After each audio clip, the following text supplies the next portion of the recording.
السلام علیکم. وعلیکم سلام جی. استاد نلی والا کباب پسو دی؟ په 10 روپے باندې. او ساده کباب پسو استاد؟ ساده په 20 روپے باندې. او یو روټه پسو ده؟ ته صرف تاسو کې کو نه ساخ لیمو. یاره زه اخلم ما سره خو جیب کې 20 روپے دی، په دې بس وشي کنه. 20 روپے یې سره؟ خزه سید ده تکې نه زه کباب در لګم. صحیح. دا ولې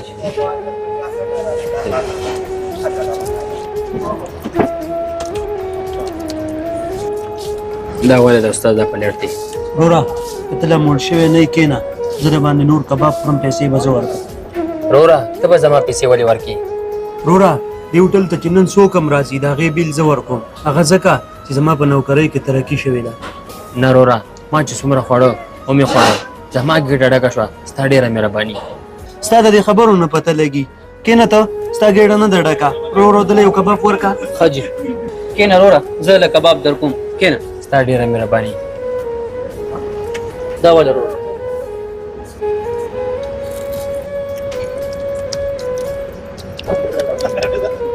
دا ولې استاد پلیټ دی؟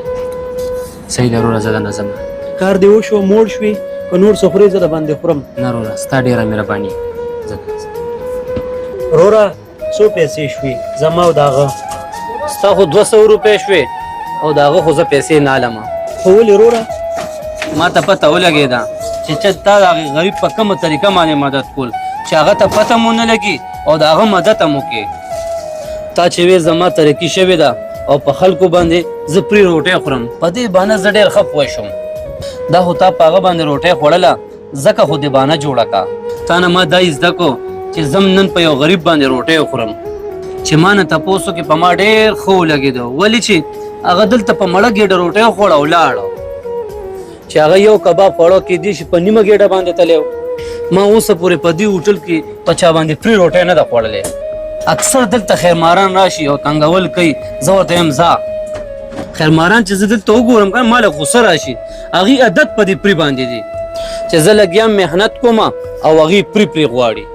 نن چې مې ته ولیدې تا په یو غریب باندې روټۍ خوړه، ما ته احساس وشو چې یو غریب باندې روټۍ خوړلو ته انسان زړه ته څنګه سکون میلاویږي. په یو غریب باندې روټۍ خوړلو سره د انسان د زړه ته څومره سکون میلاویږي. په یو غریب روټۍ خوړل څومره د نیکۍ کار دی. مونږ لم پکار دی چې په دغسې یو غریب باندې روټۍ کله ناکله وخورو چې مونږ لم پې الله نیکي راکړي. په دې وجه باندې د هغې رور پیسې زه تا نه نه اخلم چې زم دا نیکي ګټل غواړم. تا ډېر ښه سوچ وکړو، انشاءالله ته به یو ورځ ضرور کامیابېږي. انشاءالله. دا ولې 200 روپۍ؟ الله تعالی نه مې دا دعا ده چې دا کاروبار مې همدغسې رواني او د دغه غریبانانو مدد پکې کومه. ضروره په ما نه وخته کېږي، ما له اجازت راکړه زه ته نه ځم او دغسې د دې غریبانانو مدد کوه. انشاءالله د الله په امان.